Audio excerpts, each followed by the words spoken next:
Hello, and thanks for joining me for this very special on demand educational event. My name is John Terry, and I'm a best selling author and financial success coach. And I want to thank you for taking time to discover more about your retirement reality. Now, on the front end, let me share just a little bit of information. I'm going to share some general oversights on retirement planning. This is intended to be educational in the nature. I'm not an attorney, I'm not a CPA, so I'm not going to be giving legal or tax advice. I am going to be sharing some information I believe will be beneficial as you're thinking into planning for retirement. And I want to encourage you to go back to the financial planning professional who invited you to attend this very special on demand event to get any questions that you have answered, and more importantly, to discuss how this information may be beneficial to you in your retirement planning situation. Are you ready? Fantastic. Let's get started. If we really had to blame someone for where we are today, it's the gentleman you see pictured right here. It's Ponce de Leon. Ponce de Leon was born in 1640. He was a Spanish explorer who was credited with really leading one of the first European expeditions to Florida in 1513. Many people believed he may have actually accompanied Christopher Columbus in his 1493 voyage when America was, quote, discovered. He served for a period of time as governor of the eastern province of what was called Hispaniola, which today is Haiti and part of the Dominican Republic. Now, Ponce de Leon got this great idea that he was going to begin to search for gold in a nearby island that we know today as Puerto Rico. And while he was there, he heard rumors from the natives of what they called the fabled Fountain of Youth, located on the island of Bimini. Not being necessarily the best and not having the best equipment, as Ponce de Leon began to search for this mysterious island, he ended up landing on the coast of Florida, where he began to search for this fabled fountain. He never really found it and ultimately died in his quest for gold and the fountain of eternal youth. But today, the conversation continues. The legend was born, and many people today are still searching in Ponce de Leon's footsteps, following up on the mythical legend of the Fountain of Youth. If we look back at different cultures, the Chinese, the Japanese, other cultures all have some form of myth or story about a fabled fountain of youth or some type of elixir of everlasting life. And historically, if we look back, how many emperors and kings and rulers have sought to cheat death? How many alchemists over the centuries have worked to create a potion that would extend life? When I think about Ponce de Leon and these elixirs in the Fountain of Youth, I'm mindful of the movie a few years back with Meryl Streep, Bruce Willis, and Goldie Hawn called Death Becomes Us. 1992, it was a hilarious look at what can happen when you can't die. More recently, the Chinese fable of the elixir of life was revisited in the movie The Forbidden Kingdom with Jackie Chan and Jet Li. But today, we still remember Ponce de Leon and his fabled fountain of youth. We're not living forever yet, but we are living longer than any previous generation. We're experiencing what I've dubbed the Ponce de Leon effect, the fact that we're living longer than any previous generation. And this very fact alone should change the way that we are thinking about and planning for retirement. In fact, you're going to spend 1/3 of your lifetime in retirement. Now, think about that. You spent 2/3 of your lifetime getting an education and working in the workaday world to end up spending 1/3 of your lifetime in retirement. On average today, a retiree is going to spend somewhere between 20 and 30 years in retirement. There was recently an article in Popular Science, summer 2018 edition, called This Is How We Die in America. And that article opened by making the statement that today's retirees, the baby boomers, of which I am a part, will live 20 years longer in retirement than their grandparents. Think about that. My grandparents lived until their late 80s. And the odds of me living 20 years longer on average than my grandparents gives me the probability of having to think about a retirement pushing the age of 100. medical technology, and just an improved overall understanding of nutrition and exercise has benefited all of us. And the concept of what it really means to get old has really begun to push the boundaries of what we think of when we think about longevity in America today. We survived the things that used to kill us: heart attack, stroke, cancer, liver disease, many dread diseases that killed us off just a decade or so back because of technology and medical advances today. We're surviving those events. You know, have you ever given thought to what you do when a third of your lifetime is going to be lived out in retirement? How many rounds of golf can you play? How many cruises can you go on? How many malls can you visit and go shopping ultimately before retirement becomes a little bit different than what you thought about? And whether we're ready or not, for many of us, retirement is the next exit on the road of life that we're living. We're traveling down a road of life, and at some point, we're going to have to get off at this exit. And because of longevity, many of us listening to this information, myself included, are facing a dilemma. On one hand, living longer means we're going to have more time to do the things we've always dreamed about doing: golf, destination vacations, foreign travel, time with the grandkids, all of those amazing things you've always dreamed about doing. But as my dad says, when every day becomes the weekend, all of a sudden you run out of things to do on the weekend. But on the other hand, when we think about the fact that we're going to be living 20 to 30 years or longer in retirement, 20 years longer on average than our grandparents, that means the money that we've saved is going to have to last longer than maybe we considered in retirement. That means maybe we need to revisit how we're planning and how we're going to structure the use of the financial assets that we're going to have available to us when we get ready to retire. So as you and I begin to transition into retirement, we need to understand that our paycheck is no longer going to be coming from our employer, or if we're working for ourselves, from self-employment income, because if we're not working, there is no self-employment income. There is no paycheck coming from an employer. That money has to come from you. It has to come from me. The savings that I've accumulated over my working career is all the money I'm going to have available to me in retirement. And that same statement applies to you. Whatever you've saved, that's it. And the income plan that you need to be thinking about today has got to be able to provide you with consistent, sustainable income for 20 to 30 years or more. Now, that's going to include the money coming from your Social Security retirement benefits, any distributions from your IRAs or 401ks, your Roths or other retirement accounts that you may have, and any other income-producing assets that you may own. One of the most important things we need to make sure that we are doing is counting the cost as we get ready to enter retirement. Because once you're in retirement, you can only spend what you saved. Part of having a your retirement reality moment is really designed to think about the assets that we have accumulated over our working years and how we're going to turn those assets into income.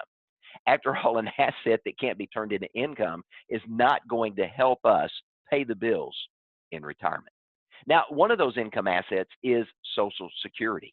And one of the most important decisions that you and I will make when we get ready to transition from the workaday world into retirement is when we begin to claim our Social Security retirement benefits. You may already know, as do I, that you can begin claiming your benefits as early as age 62.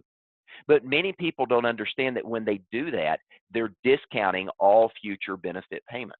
You won't receive the full benefits that you're eligible for until you reach what is known as full retirement age, based upon a chart of ages at the Social Security Administration's website, and that's based upon the date of your birth.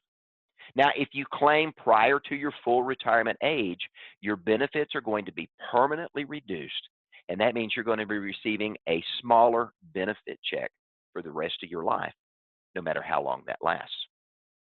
And many people today also don't know that every year beyond full retirement age that you and I defer claiming Social Security benefits, our account receives an annual 8% deferral credit up to the age of 70.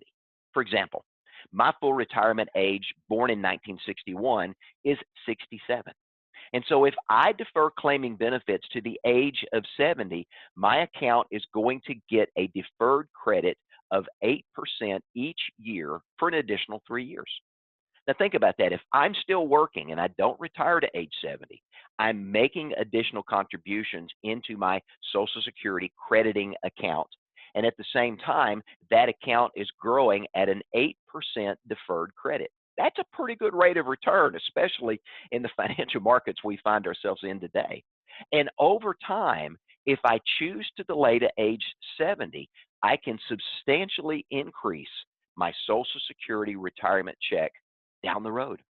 Now, this claiming decision for you and for me, it's an individual one.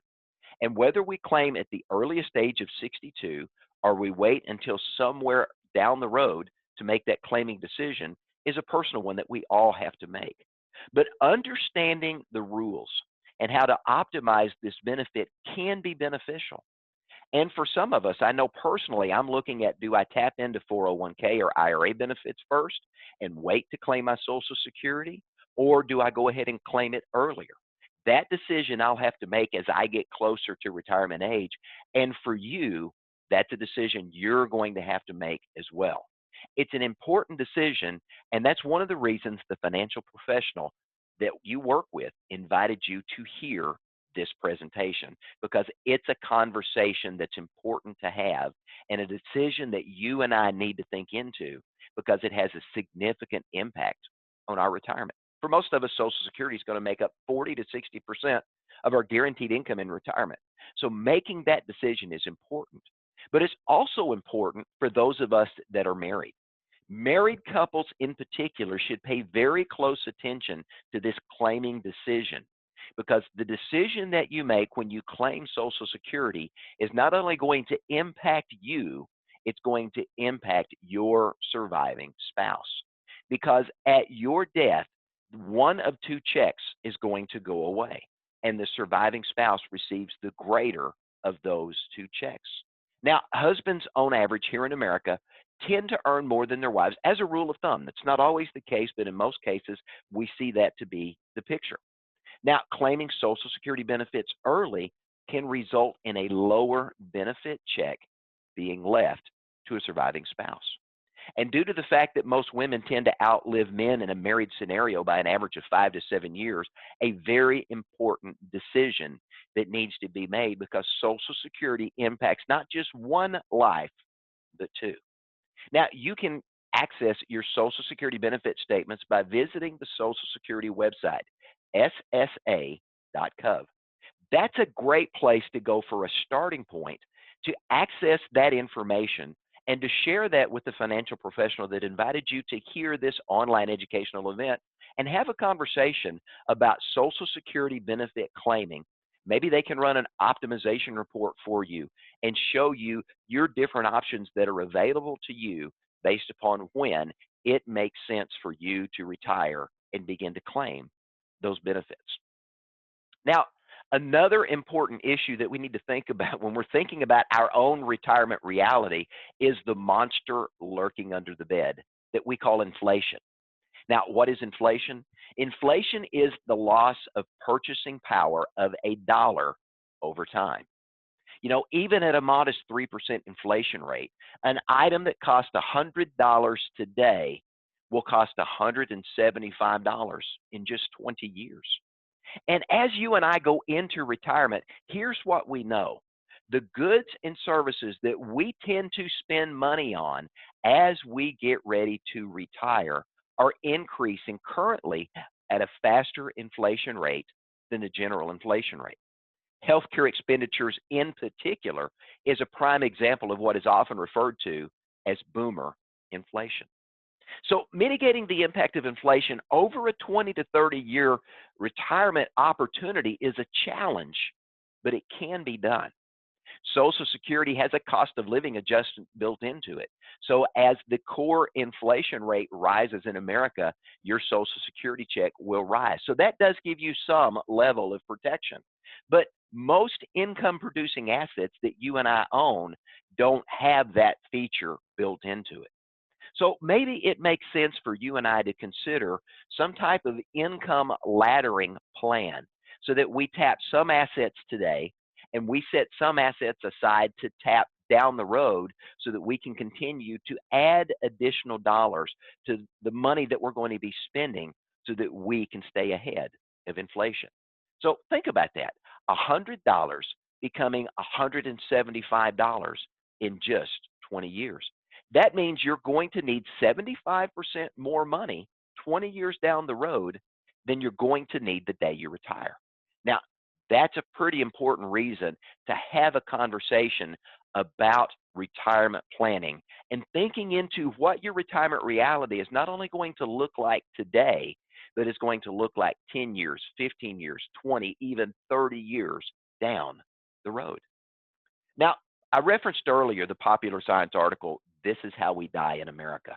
That article also went on to point out that you and I are living to the age today where age-related illnesses and injury are much more likely to bring about our demise than in the past. Remember, I said we survived the things that used to kill us. And as a result, we're actually living to the age that our bodies are beginning to wear out before we do. We're more likely to require assistance with activities of daily living, things like dressing or bathing or walking. And the cost of care in the event this happens to you or to me is staggering. But sadly, only about 15 to 20% of Americans have made any formal plans or have given any thought to how they're going to pay for long-term care in the event it strikes them. And the odds are pretty staggering. According to the United States Department of Health and Human Services, 7 out of 10 individuals 65 years of age or older are going to experience some type of long-term care event before you and I die.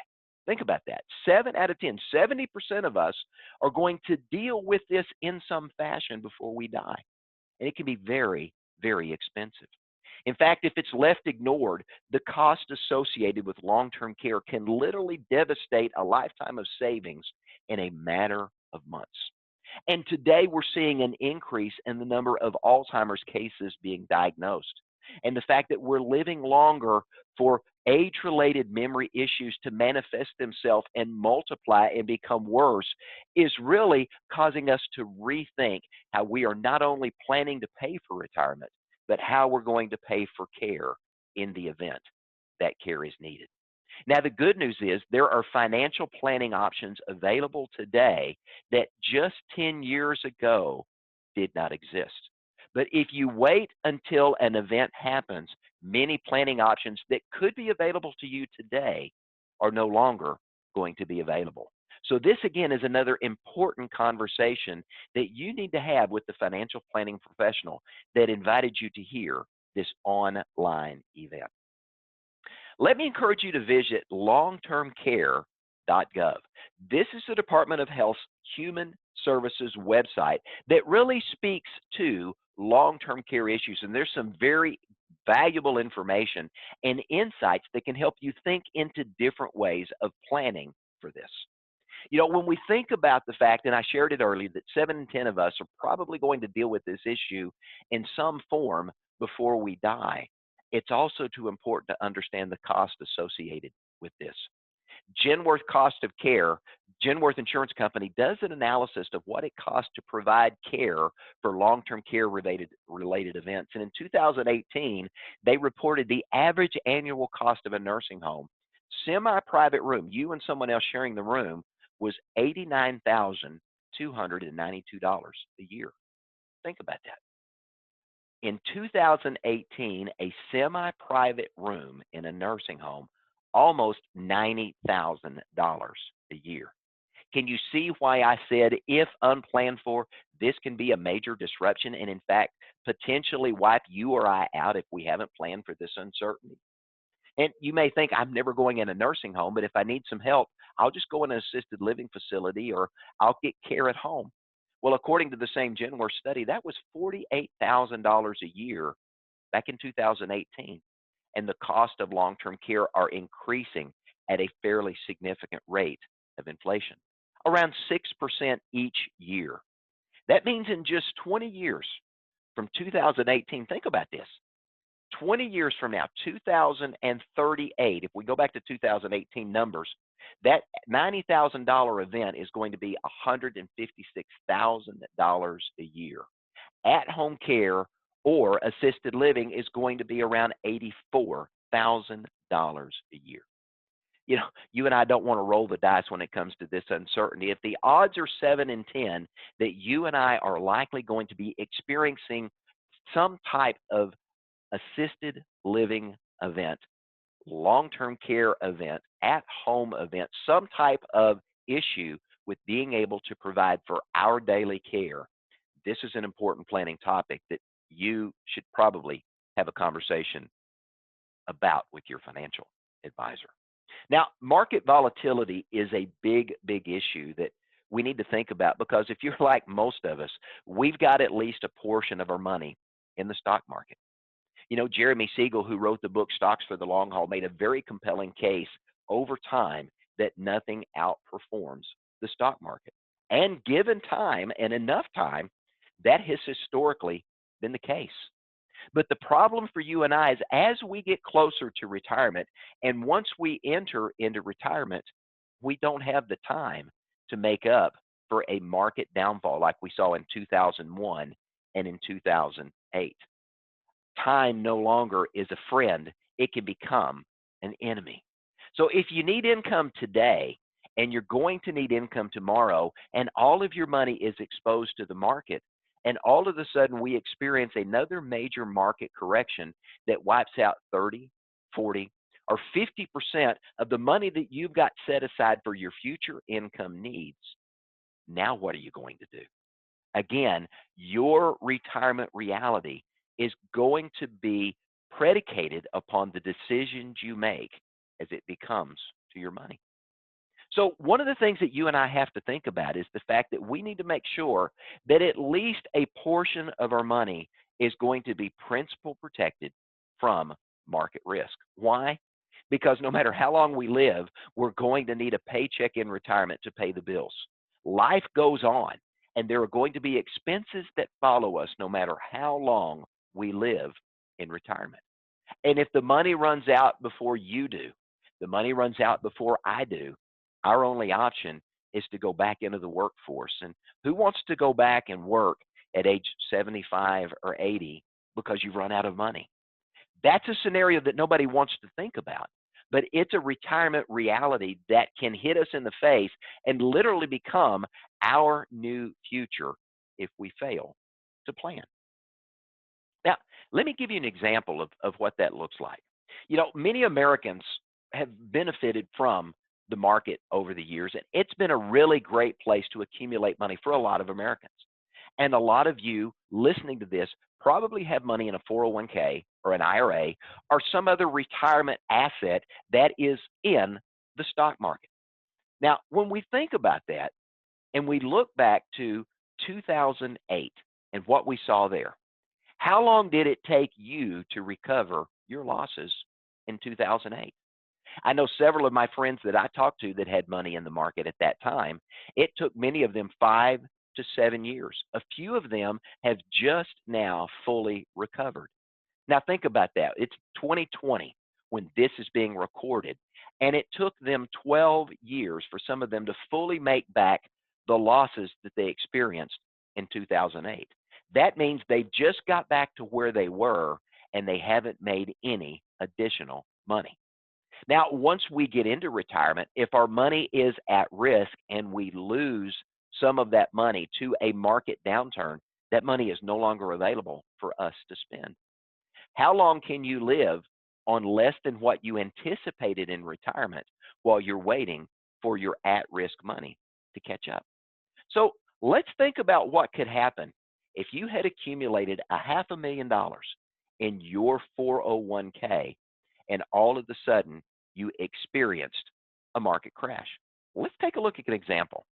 Let's assume you've got $500,000 in your 401k and you need to take 4% out of that every year to be able to supplement your Social Security. So you need $20,000 a year just to be able to pay your bills. And all of a sudden, we experience a 30% correction in the market.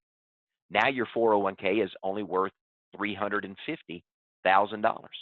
And if you're still pulling out that same 4%, it's only generating $14,000 a year. Now, if you need $20,000 to pay the bills, all of a sudden you're $6,000 a year short. What are you going to not pay? What are you going to quit spending money on to make up that gap? And you say, well, I've got $350,000. I'll just increase the amount I'm pulling out to make up the difference. Well, guess what? Now, instead of 4%, you're pulling out 5.8%, almost 50% more than what you were pulling before to get the same $20,000. And I'm pulling a greater percentage of money from a smaller pool of money in my 401k. How long is that going to last? That's the reality that many of us aren't thinking about as we look at retirement moving forward.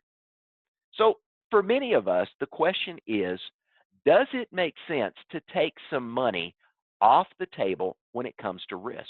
And maybe rather than having 50, 60, 70% of our money at risk in the market, does it make sense to maybe reallocate so that we've got a greater percentage of our money safe and secure, that can provide us the guaranteed sources of income that we need for today and tomorrow, but still have some discretionary dollars that we can leave at risk to help us offset the long-term impact of inflation, to have an opportunity to hit that occasional home run or at least get a double at bat so that we can go and enjoy and do some things in retirement that we've thought about. You know, the last thing you and I want to have happen once we retire is for our 401k to become a 201k in the event of another market correction. But if it did, how would that impact your retirement reality? If we were to experience another market correction, and we typically see those from time to time, the question you and I have to answer is, what does our reality look like at that point? And are there steps that we can do today to mitigate the risk of becoming a victim to having too much money exposed to too much risk? You know, I personally believe that there are 15 significant years that you and I, as we get ready to go into retirement, need to think about. The 7 years prior to getting ready to retire, the year you retire, and the first 7 years immediately after you retire. In my opinion, as an author and as a financial success coach, these years need to be the most conservative years as it comes to not having a significant amount of risk with your assets than at any other point in retirement. Why? For all the reasons I've previously stated. You don't have time to recover. And we tend to spend more money in the first few years of our retirement doing the things we've always wanted to do. But because we're going to be living longer, the money that we have saved has got to last longer. So you and I can rarely afford a significant downturn in the market that impacts our financial savings in those 15 critical years. And I'm not the only one that shares that. Many economists today believe that your portfolio should be the most conservative during this period of time rather than any other. You know, nobody wants to retire with less or be forced to postpone a planned retirement because just before we got ready to retire, we experienced another 2001 downturn in the market or another 2008 downturn in the market. So this, again, is an important planning conversation to have with the financial planning professional that invited you to hear this event, to think into what your available options are to mitigate your exposure in these 15 critical years. Now, one of the keys that we've all heard, and it's true, making sure that you diversify, not having all of your eggs in one basket. I think back to my sister and I when we were young. We would go visit a family where my dad was pastoring a church in Oklahoma, and one of the families that we would visit and stay with had a hen house. And I remember one day my sister and I going out to gather the eggs, and she wanted to gather all the eggs, and I had a basket, and she had a basket, but she wanted to carry them all in. So we put all of the eggs in her basket, and as she was walking out of the hen house, she tripped over the steep and fell. And when she fell, she went body first right into that basket and came up with egg all over her. Those eggs were cracked and they didn't make it into the house.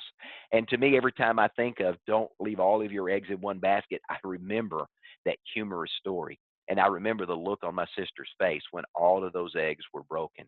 And we had to go in and tell the guests that we were staying with that we had ruined their day and that there were going to be no eggs for the next few days until the chickens laid some eggs again. Now, it's important for all of us that we think about guaranteed income in retirement, but that we think about setting some money aside so that we've got money for the future as a hedge for inflation, that we have some money set aside for an emergency fund because life is going to happen. And not only having money that we've got available to pay our bills today, some money set aside that we can add to that to continue to pay our bills and mitigate inflation is important. Having some money set aside that we can grow and that we can use for the fun things we want to do is important. But also having an emergency fund is something mission critical as you're thinking into what your retirement reality is going to look at because life happens. At some point, an automobile is going to have to be replaced. A roof is going to have to be repaired. A refrigerator, a washing machine, a dryer is going to break. Those unplanned bills, you don't want that coming out of the money that you're using that are paying your regular monthly bills. You need some money in the event life happens. You slip and fall over a curb and you break an arm. How are you going to pay for that? You don't want that to come from the money that's paying your regular bills. You need an emergency fund to address those scenarios. Rule of thumb, most economists will say, is 3 to 6 months of income set aside for whatever life may throw our way. And if it throws us a curveball, the money is set aside to help us pay for that. The last thing we want to do is to have our retirement reality, our dream retirement, become a financial nightmare. But in the event it does, it's because we failed to plan. Now, when we think about it, it's something we've got to all face. You and I are not getting any younger.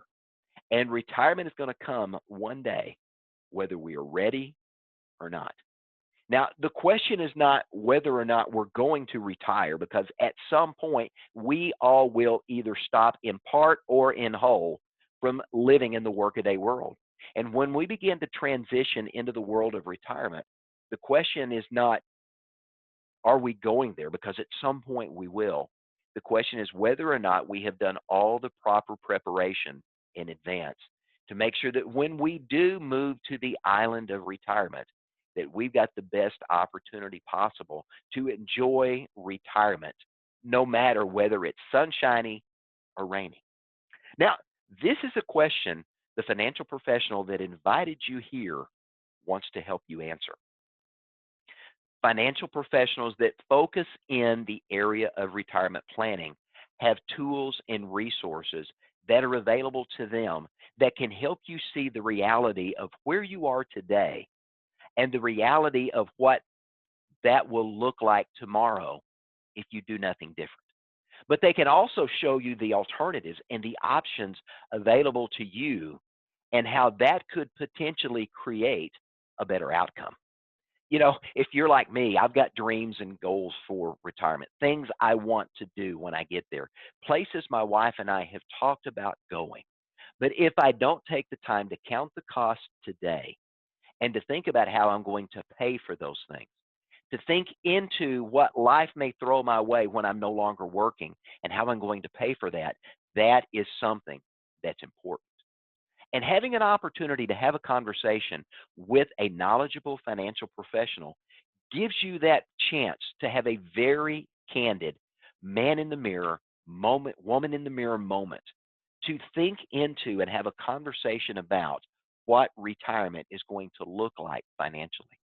Because the last thing that you want to have happen is to enter into this last third of your lifetime that we call retirement and not have counted the cost ahead of time. We all have questions. And the question for all of us is, what is retirement really going to look like? We can make an educated guess, but really that's the best we can do. Having the opportunity to sit down and get questions answered from a knowledgeable financial professional is important. But here's something else I want to point out.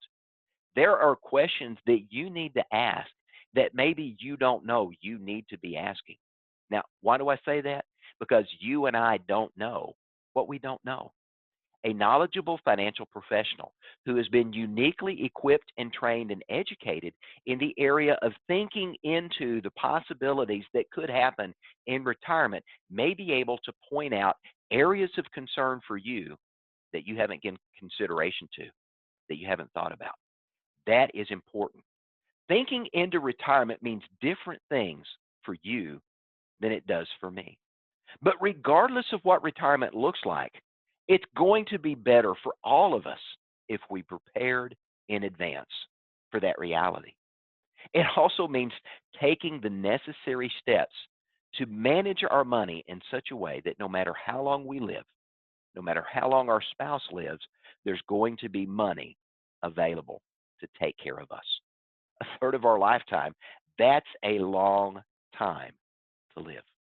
And when we think about and we look at our retirement income versus the expenses that are available, the retirement planning professionals that you have an opportunity to work with have tools that can help point out those unique gaps where all of a sudden your income and your expenses begin to get to the point that your expenses are now more than your income.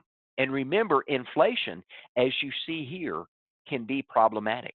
And creating a plan to mitigate those uncertainties can be very powerful in making sure that your income is not only going to be sustainable, but it's going to allow you to keep up and maintain the quality of life that you desire and that I desire in retirement. So, what's your call to action? It's very simple. There's some important planning steps that you and I need to take as we're thinking about retirement. There's a transition process that you need to go through that I'm personally going through in my own life. And your long-term success in retirement is going to be predicated on making sure that you make that transition properly, that you take the mission critical steps to make sure that all of your financial questions are answered and that the decisions you're making are going to be decisions that are in your best interest, not only for the short term, but for the midterm and the long term. So whether you're on the road of life and the very next exit and you're coming up on it right now, or you're already on the off ramp, is retirement. It's a conversation you need to have. If you're still driving down the road and you can see the sign that says retirement exit is just a few miles ahead and that's where you're at, you've still got some additional time to plan. Or maybe you're at a point that retirement exit for you is miles and miles down the road. Well, you've got options available to you to think into what your retirement reality is going to look like that the rest of us that are closer don't have. And the earlier you begin to have that conversation with a knowledgeable, retirement planning focused financial professional, the greater the opportunity for you and the greater success that you can realize in your life. So, the financial planning professional that invited you here would like to have a conversation over a cup of coffee, over lunch or dinner, or over the phone or over a Zoom call, just to have an opportunity to talk about where you are now, to answer the questions that you have, to get you asking the questions that maybe you don't know you should be asking. If you'd like to have an analysis done of the assets that you've accumulated up to this point and what that's going to look like in terms of sustainable income for you, those financial planning professionals can help you with that. But more importantly, you're going to have the peace of mind that you're going to know that the decisions you're making are going to be in your best interest and are going to give you the best chance for a better financial outcome in retirement, no matter how long that lasts. You and I are going to have a retirement reality. That's just the fact. But the reality that we experience can be different, and it can be better if we plan better than we're planning right now. And that's where the financial professional that invited you to hear me share this insightful information can be of benefit to you. So let me encourage you to reach out to them. Schedule a strategy call. Have a conversation with them about where you're at, where you're going, and what that might look like.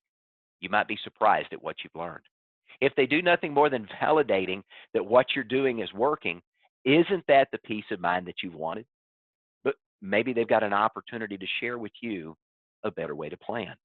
And if there's a better way to plan that can give you a better financial outcome, would you want them to keep that a secret, or would you want them to share it with you? Well, of course, you and I would want that information. That's why they reached out, to have this opportunity to educate and to inform you. And so now the decision is in your hands what you do with it. I hope you'll take the next step and to reach out to that individual and say, thank you for inviting me to learn some new information today. And let's talk about how what I learned applies to me and my unique situation. The people that benefit at the end of the day are you and your family. And what could be more important than that? Hey, I want to thank you for joining me for this very special event. We spent about 45 minutes together talking about your retirement reality and mine. For each of us, it's going to be different, but we're going to face a retirement reality. I want to encourage you to make it the best retirement reality for you and your family that's possible. The financial professional that invited you here can help make that a reality in your life.